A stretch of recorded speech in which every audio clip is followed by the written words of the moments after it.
මේ තේරෙවිල පොඩ්ඩක් දිහා හොඳට අහන් ඉඳපල්ලා. හරිද? අල්ලයි පොල්ල තනි අතකින් නමාගෙන හොල්ලයි පොල්ල බඩුවක් උඩ තබාගෙන හොල්ලන විටදී යයි දියරය ගලාගෙන වැඩේ කරලා යයි තොප්පිය දමාගෙන. ඕක තමයි තේරෙවිල. එහුණද?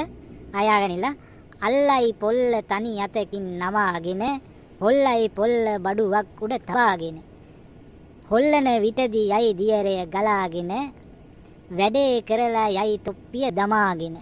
ඔන්න තේරෙවිල. ඔන්න තෝරපල්ලා දැන්. හරිද? අම්මට සිරි බං. ඒ මොකද්ද බං? ඒක නම් මචං මාර තේරෙවිල්ලනේ. ඒකට ඒ වගේ කවියෙන්ද උත්තර දෙන්න ඕනේ. නෑ චුට්ට මල්ලි. නෑ මේකට ඒ කවිය තේරෙවිල්ල දිග වුණාට තනි උත්තරයක් තියෙන්නේ. කියපල්ලකෝ දැන්. චුට්ට මල්ලි කුණුවරපු උත්තරයක්ද මේක දෙන්නේ?